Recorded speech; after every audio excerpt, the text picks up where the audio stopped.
guys, welcome to my channel. என் பேர் மோனா. நீங்கள் தான் என்னோட சேனல் ஃபர்ஸ்ட் டைம் பார்க்குறீங்கன்னா ஹாய், ஆல்ரெடி பார்த்துட்டு இருக்கவங்களுக்கு ஹாய். இன்னைக்கு வீடியோவில் நான் இந்த லுக் எப்படி பண்ணலாம் அப்படின்றது கிரியேட் பண்ணி காமிக்க போகிறேன். இந்த லுக்கோட ஸ்பெஷாலிட்டி என்னன்னு பார்த்தீங்கன்னா, அண்டர் டோன்ஸ் டிஃப்ரெண்ட்டாக இருக்கும்போது எப்படி நீங்கள் ப்ராடக்ட்ஸ் பில்ட் பண்ணணும், ப்ராப்பராக நேச்சுரலாக உங்கள் முகத்தில் மேக்கப் இருக்கிற மாதிரி தெரியறதுக்கு கலர் மட்டும்தான் நான் சொல்கிறேன். அது எஃபெக்ட் ஃபீல் ஆகிறதுக்கு நான் சொல்லலை. ஸோ நேச்சுரலாக தெரியறதுக்கு அண்டர் டோன்ஸ் வச்சு நீங்கள் எப்படி விளையாடலாம் அப்படின்றது நான் இந்த வீடியோவில் உங்ககிட்ட ஷேர் பண்ணிக்க போகிறேன். அப்படியே சிம்பிளான ஒரு ஐ லுக், ஒரு போல்ட் லைனர் லுக், அப்புறம் ஒரு என்னோட ஃபேவரட்டான ஒரு லிப் காம்போ, ஒரு easy wearable day time look மாதிரி இந்த லுக் நீங்கள் எடுத்துக்கலாம். ஸோ இந்த லுக் நான் எப்படி அச்சீவ் பண்ணேன் அப்படின்றதான் இந்த வீடியோவில் நான் காமிக்க போகிறேன். ஸோ வேறு எதுவும் பேசாமல் இப்போ வீடியோக்குள்ளே போகலாம். ஸோ ஃபர்ஸ்ட் என்னுடைய ஃபேஸ் நான் வாஷ் பண்ணிக்கிட்டேன். Dermavive Hydra கிளென்சர் வச்சு நான் ஃபேஸ் வாஷ் பண்ணிக்கிட்டேன். உங்களுக்கு பிடிச்ச மாதிரியான எந்த ஒரு ஃபேஸ் வாஷ் வச்சும் நீங்கள் வாஷ் பண்ணிக்கலாம். இந்த கிளென்சர் எனக்கு ஏன் பிடிக்கும்னா, சென்சிட்டிவ் ஸ்கின்னுக்கு சூப்பராக இருக்கக்கூடிய ஒரு மைல்டு ஹைட்ரேட்டிங் கிளென்சர். இதை வச்சு ஃபேஸ் வாஷ் பண்ணிவிட்டு நியூட்ரிடர்ம் வைட்டமின் இ மாய்ஸ்சரைசிங் லோஷன் வச்சு நான் ஃபேஸ் மாய்ஸ்சரைஸ் பண்ணிக்கிறேன். இது நல்ல ஒரு டாக்கியான ஒரு மாய்ஸ்சரைசர். என்னுடைய ஸ்கின்னை ரொம்ப நேரத்துக்கு ஹைட்ரேட்டடாக பார்த்துக்கும். சென்சிட்டிவ் ஸ்கின்னுக்கு ஒர்க் ஆகும், ஆக்னி ப்ரோன் ஸ்கின்னுக்கும் ஒர்க் ஆகும். ரொம்ப மைல்டாக இருக்கும், உங்கள் ஸ்கின்னில் ஹெவியாக இருக்கவே இருக்காது. அண்ட் எனக்கு ப்ரீ மேக்கப் பேஸாக இது ரொம்பவே பிடிக்கும். ஸோ இதை எடுத்து நான் என்னுடைய ஃபேஸில் மசாஜ் பண்ணிக்கிறேன். இதே க்ரீமை நீங்கள் நார்மல் ஸ்கின் கேர் ரொட்டீன்லையும் இன்கார்பரேட் பண்ணிக்கலாம். இதை என்னுடைய கழுத்து, அண்டர் ஐ ஏரியா, முகத்தில் நல்லா அப்ளை பண்ணி மசாஜ் பண்ணி ப்ரெஸ் பண்ணிக்கிறேன் என்னுடைய ஸ்கின்குள்ளே. அடுத்தது ப்ரைமர் போய்க்கிறேன். ப்ரைமருக்கு ஒரு ஜெல் பேஸ்டு ப்ரைமர் யூஸ் பண்ணிக்கிறேன் லாக்மேலேருந்து. இதை எடுத்து என்னுடைய ஃபேஸோட சென்டர் ஏரியா நான் வந்துட்டு கான்சென்ட்ரேட் பண்ணிக்கிறேன். இதை வெறும் மசாஜ் மட்டும் பண்ணாமல் என்னுடைய ஸ்கின்குள்ளே அமுத்தி ப்ரெஸ் பண்ண மாதிரியான ஒரு மோஷன்லையும் நான் வந்துட்டு அப்ளை பண்ணிக்கிறேன். அடுத்தது கலர் கரெக்ஷன் உங்கள் ஸ்கின்னில் வந்துட்டு பிக்மெண்டேஷன்ஸ், டார்க் ஸ்பாட்ஸ், டிஸ்கலரேஷன்ஸ், அப்புறம் ஃபவுண்டேஷன் கிரே ஆகிற மாதிரியான ப்ராப்ளம் இருக்குன்னா நீங்கள் பண்ணிக்கலாம். கலர் கரெக்ஷனில் ஒரு ப்ளஸ் பாயிண்ட் என்னென்னு பார்த்தீங்கன்னா, இந்த கலர் கரெக்டரோட அண்டர்டோன் மோஸ்ட்டாக ஆரஞ்செல்லாம் வந்து பார்த்தீங்கன்னா உங்களுக்கு வார்ம் அண்டர்டோன் அந்த ஃபேமிலிக்குள்ளே தான் வரும். ஸோ நீங்கள் ஃபர்ஸ்ட் ஒரு வார்ம் பேஸ் கொடுத்துக்கிறீங்க உங்களுடைய ஃபேஸ்க்கு. நம்ம இந்தியன் ஸ்கின் டோன்லாம் பேசிக்கலாக பார்த்தீங்கன்னா வார்ம் அண்டர்டோனில் தான் இருப்போம். உங்கள் ஸ்கின் ஆல்ரெடி வார்மாக இருக்கும்போது நீங்கள் ஒரு colour corrector warm product, foundation warm product, அதுக்கப்புறம் concealer warm product, powder warm ப்ராடக்ட்னு எல்லாமே வார்மாக போகிறீங்கன்னா முகம் கடைசியில் நல்லா மஞ்சள் பூசின மாதிரி ஆகிடும். ரொம்ப வார்மாக தெரியும், நேச்சுரலாகவே இருக்காது.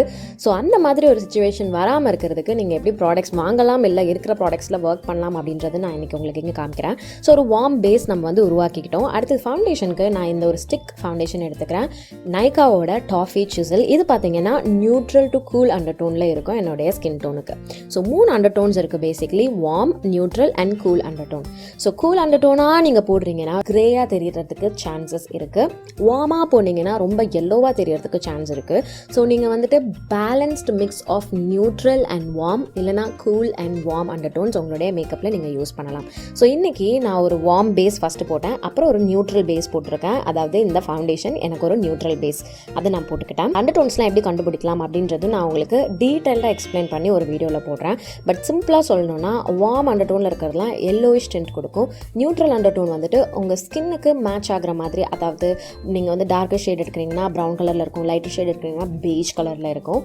அந்த மாதிரி இருக்கிறது தான் நியூட்ரல் ஷேட். கூல் அண்டர்டோன் பார்த்தீங்கன்னா லைட்டாக ஒரு ப்ளூயிஷ் இல்லைனா பிங்கிஷ் டின்ட்டோடு இருக்கும், அதுதான் கூல் அண்டர்டோன். இப்போ நான் இங்கே கன்சீலராக ஒரு ஃபவுண்டேஷனே யூஸ் பண்ணுறேன் மேக்கப் ரெவல்யூஷன்லேருந்து. இது பார்த்தீங்கன்னா மோர் ஆஃப் கூல் அண்டர்டோனில் இருக்கக்கூடிய ஒரு கலர், ஒரு பெய்ஷ் கலர். இதை வந்து நான் என்னுடைய ஹைலைட்டிங்காக நான் யூஸ் பண்ணிக்கிறேன். இதை என்னுடைய கண்ணுக்கு கீழே, முக்குக்கு மேலே, நெத்தி மேலே போட்டுக்கிறேன். இது பிளெண்ட் பண்ணோடனே இது ரிசல்ட் வந்து பாருங்கள், ரொம்ப எல்லோவாக தெரிஞ்சதுன்னா வார்ம் ப்ராடக்டாக இருக்குன்னு அர்த்தம். ரொம்ப கிரேயாக தெரியுது அப்படின்னா ரொம்ப கூல் அண்டர்டோனில் இருக்கக்கூடிய, இல்லைனா ஒரு பிங்கிஷ் அண்டர்டோனில் இருக்கக்கூடிய ஒரு ப்ராடக்ட்.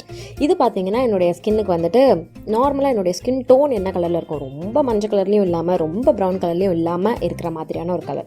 ஸோ இது பார்த்தீங்கன்னா அகேன் ஒரு neutral undertone, but more on the cool undertone side.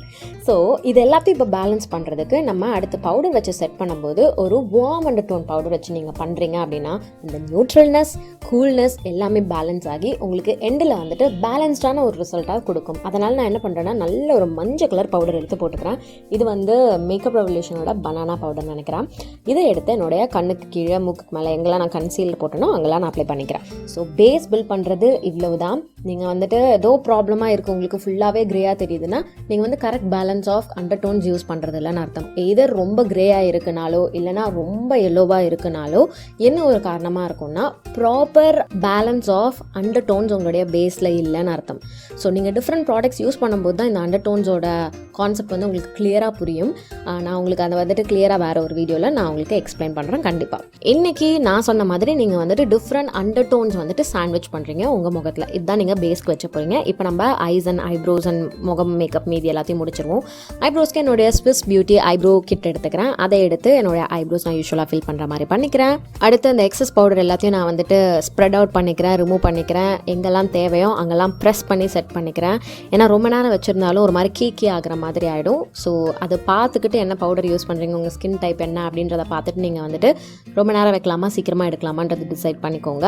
அடுத்தது நான் என்னுடைய ப்ரான்சர் எடுத்துக்கிறேன். ப்ரான்சர் எடுத்து என்னுடைய ஐ ஷேடோ மாதிரி நான் வந்து போட்டுக்கிறேன். மெயினாக ஐ கான்டோர் மாதிரி நான் வந்து பண்ணிக்கிறேன், லைட்டாக அந்த ஒரு வார்ம்த் கலர் கொடுக்கறதுக்கு. அதுக்கப்புறம் என்னுடைய ஸ்பஞ்சை எடுத்துக்கிறேன், பவுடர் அப்ளை பண்ண ஸ்பஞ்ச் எடுத்து அந்த பவுடர் எந்த சைடு அப்ளை பண்ணணும் அதை எடுத்து என்னுடைய லிட்ஸில் வந்துட்டு சும்மா ப்ரெஸ் பண்ணிக்கிறேன். அவ்வளோதான், வேறு எந்த ஐ ஷேடோலாம் கிடையாது. அதுக்கப்புறம் நான் என்னுடைய லேஷஸ் கர்ல் பண்ணிக்கிறேன். ஆக்சுவலாக காஜல் எதுவும் வைக்க வேணான்னு தான் நினச்சேன், ஆனால் சரி ஓகே வைப்போமே அப்படின்ட்டு நான் வந்துட்டு கர்ல் பண்ண அப்புறமா நான் வந்துட்டு காஜல் மாதிரி அப்ளை பண்ணிக்கிட்டேன். என்னுடைய காஜல் ஒன்றே எடுத்து ஐலைனர் மாதிரி அப்ளை பண்ணிக்கிட்டேன். ஸோ இது சுகர்லேருந்து நினைக்கிறேன். நல்ல ஒரு velvety matte black eyeliner look வேணும் அப்படின்னா நீங்கள் காஜல் அப்ளை பண்ணிக்கோங்க. அண்ட் காஜலில் நான் எப்படி யூஸ்வலாக வந்துட்டு லைனர் அப்ளை பண்ணுவேன் அப்படின்றத இன்றைக்கி காமிக்கிறேன், ஒரு விங் லைனரோட. ஸோ ஒரே ஒரு டிப் என்னென்னு பார்த்தீங்கன்னா, சின்ன சின்ன ஸ்ட்ரோக்ஸாக போடுங்க.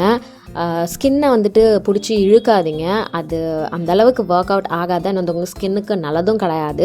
ரெகுலராக பண்ண வேணாம், எப்பயாவது நீங்கள் பண்ணிக்கலாம். குட்டி குட்டி ஸ்ட்ரோக்ஸாக போடுங்க, ரொம்ப மைல்டாக ஜென்டிலாக போடுங்க, அழுத்தி போட்டுறாதீங்க. தப்பு பண்ணிங்கன்னா அழைக்கும் போது மார்க் ஆகிடும். ஸோ மைல்டாக ஜென்டிலாக வந்துட்டு குட்டி ஸ்ட்ரோக்ஸ் வந்து போடுங்க. ஸோ இந்த மாதிரி நீங்கள் வந்துட்டு உங்களுடைய விங் லைனர் காஜல் வச்சே பண்ணிக்கலாம். மஸ்காரா கோட் பண்ணிக்கிறேன். இன்றைக்கி ஃபால்சிஸ் எதுவும் வைக்கல. ஒரு டெய்லி பேசிஸில் நம்ம ஃபால்சிஸ் நிறைய பேர் வைக்க மாட்டோம், பட் நிறைய மஸ்காரா நீங்கள் தாராளமாக அப்ளை பண்ணிக்கலாம். நான் என்னுடைய மேபிளின் மஸ்காரா எடுத்துக்கிறேன், அதை எடுத்து நல்லா கோட் பண்ணிக்கிறேன். நான் என்னுடைய லேஷஸ் நல்லா கேர்ள் பண்ணதுனாலையும் எனக்கு நல்ல அந்த ஒரு ஓப்பன் அப்பான லுக் வந்து கிடைக்கும். இதே மஸ்காராவே என்னுடைய அப்பர் அண்ட் லோவர் லேஷஸ்லையும் நான் வந்துட்டு அப்ளை பண்ணிக்கிறேன். அடுத்து அதே ப்ரான்சர் எடுத்துகிட்டு என்னுடைய ஃபேஸை நான் ப்ரான்ஸ் பண்ணிக்கிறேன். அதாவது கணத்தோட சைட்ஸ், கழுத்து, ஜா லைன், நெத்தி, மூக்கோட சைட்ஸ்லாம் வந்துட்டு இந்த ப்ரௌன் கலர் பவுடர் வந்து நான் போட்டுக்கிறேன். இது ஏன்னு பார்த்தீங்கன்னா அந்த ஒரு வார்ம்த் எடுத்துகிட்டு வர்றதுக்கு, முகம் ஃபுல்லாக ஒரே ஷேடாக அப்பி வச்ச மாதிரி இருக்க வேண்டாம் அப்படின்றதுக்காக. அடுத்து லிப்ஸ்க்கு போய்க்கிறேன். லிப்ஸ்க்கு வந்துட்டு ஒரு பர்கண்டி ஷேட் எடுத்து நான் லைன் பண்ணி லைட்டாக கார்னர்ஸ் எல்லாத்தையும் ஃபில் பண்ணிக்கிறேன். அண்ட் என்னோடய லிப்ஸில் ஆல்ரெடி என்ன இருக்குன்னு பார்த்தீங்கன்னா இந்த லாரியலோட ஒரு லிக்விட் லிப்ஸ்டிக் ஐ ரெப்ரசன்ட் அப்படின்றது. அது என்னோட one of my favourite lipsticks. எதுக்குன்னு பார்த்தீங்கன்னா ஸ்டெயின் செம்மையாக கொடுக்கும் அண்ட் ரொம்ப லைட் வெயிட்டாக இருக்கும், லிப்ஸை ட்ரையும் பண்ணாது. ஸோ அதை போட்டுட்டு மேலே ஒரு லிப் பாம் போட்டிருந்தேன், அதுக்கு மேலே நான் இந்த லிப்ஸ்டிக் வந்து போட்டுக்கிறேன். லிப் லைன் பண்ணிவிட்டு லிப்ஸ்டிக் வந்துட்டு crayon lipstick from K beauty எடுத்துக்கிறேன். பேப்ட், one of my favourite combos. ஒரு நியூட் லிப் லுக் வேணும் அப்படின்னா ஸோ இதை எடுத்து நான் வந்து அப்ளை பண்ணிக்கிறேன். லைட்டாக அந்த ஒரு சாட்டின் ஃபினிஷ் இருக்கட்டும் அப்படின்ட்டு நானும் விட்டுட்டேன். ஏன்னா இதுக்கு முன்னாடி நான் வந்து லிப் பாம் போட்டிருந்தேன், அதனுடைய சாட்டின் ஃபினிஷ் என் வாயில் அப்படி இருக்குது. ஸோ அடுத்தது நான் என்ன பண்ணேன்னா ப்ளஷ் கொஞ்சமாக போட்டுக்கிறேன். இது வந்து எஸ்எல் ஆர்டரோட ஒரு ப்ளஷ் கிட், அதிலே ஹைலைட்டரும் இருக்குது. அதே ஹைலைட்டரே என்னுடைய கண்ணத்தோட சென்டர் பாயிண்ட்ஸ், அப்புறம் கண்ணோட inner corners and eyebrows, brow bone area, ஐப்ரோஸ்க்கு கீழே இருக்க அந்த ப்ரோபோன் ஏரியாவில் போட்டு நான் ஹைலைட் பண்ணிக்கிறேன். அப்புறம் லாஸ்ட்டாக நான் பார்த்தேன், பொட்டு வச்சுட்டு எனக்கு காஜல் வைக்கணுமா இருந்தது, அதனால் நான் கொஞ்சம் காஜலும் வந்துட்டு அப்ளை பண்ணிக்கிட்டேன். இந்த லென்ஸ் பார்த்தீங்கன்னா grey colour lens from back. So அவ்வளோதான், இதுதான் டீடைல்ஸ். இப்போ நான் இன்றைக்கி பேஸ் பண்ணும்போது ஒரு ஆரஞ்சு கரெக்டர் இன்றைக்கி யூஸ் பண்ண அதே ஃபவுண்டேஷன் அண்ட் கன்சீலர் போட்டுட்டு ஒரு ஒயிட் பவுடர் வச்சு செட் பண்ணியிருந்தேன்னா அந்த ஒரு வார்ம்த்னஸ் என் முகத்தில் வந்திருக்காது, கிரேயாக தான் கண்டிப்பாக தெரிஞ்சிருக்கும். ஸோ சப்போஸ் பிரைட்டராக போயிடுச்சு உங்களுடைய க்ரீம் பேஸ், லிக்விட் பேஸ் அப்படின்னா கொஞ்சம் டார்க்கரான பவுடர் வச்சு நீங்கள் செட் பண்ணிக்கலாம். அதே மாதிரி உங்களுடைய க்ரீம் பேஸ் இல்லைனா லிக்விட் பேஸ், அதாவது ஃபவுண்டேஷன் கன்சீலர்லாம் டார்க்கராக போயிடுச்சுன்னா ஒரு பிரைட்னிங் பவுடர் வச்சு நீங்கள் பேலன்ஸ் பண்ணிக்கலாம். இதே மாதிரி தான் அண்டர் டோன்ஸ் வச்சு நீங்கள் பண்ண போகிறீங்க. ஸோ இன்றைக்கி நான் கொடுத்த இந்த டிப்ஸ் சப்போஸ் உங்களுக்கு நான் சொன்ன மாதிரி மேக்கப்போட எண்ட் ரிசல்ட் வந்துட்டு இதர் ரொம்ப கிரேயாக தெரியுது இல்லை ரொம்ப எல்லோவாக தெரியுதா அப்படின்னா என்ன தப்பு பண்ணிட்டு இருப்பீங்களா இருக்கும்னா அண்டர் டோன்ஸில் வந்துட்டு ஏதோ மிஸ்டேக் பண்ணுறீங்க அப்படின்னு அர்த்தம். ஸோ ப்ராடக்ட் சேஞ்ச் பண்ணி பாருங்கள், அண்டர் டோன்ஸ் சேஞ்ச் பண்ணி பாருங்கள், அது எப்படி ஒர்க் ஆகுது அப்படின்றத எனக்கு தெரியப்படுத்திக்கோங்க. இன்றைக்கி வீடியோக்கு அவ்வளோதான். உங்கள் எல்லாருக்கும் இந்த வீடியோ பிடிச்சிருக்கும் அண்ட் ஹெல்ப்ஃபுல்லாக இருந்திருக்கும் நான் நம்புறேன். உங்களுக்கு பிடிச்சிருந்தா இந்த வீடியோக்கு ஒரு லைக் பண்ணுங்கள், எனக்கு கமெண்ட் செக்ஷன்லையும் தெரியப்படுத்துங்க. இந்த வீடியோக்கு நான் யூஸ் பண்ண எல்லா ப்ராடக்ட்ஸும் லிங்க்ஸ் நான் உங்களுக்கு டிஸ்கிரிப்ஷன் பாக்ஸில் கொடுத்துருக்கேன், நீங்கள் தாராளமாக செக் பண்ணிக்கலாம். இன்றைக்கி வீடியோக்கு அவ்வளோதான். இதோட நான் கிளம்புறேன். உங்கள் எல்லாரையும் என்னுடைய நெக்ஸ்ட் வீடியோவில் பார்க்குறேன். பாய்.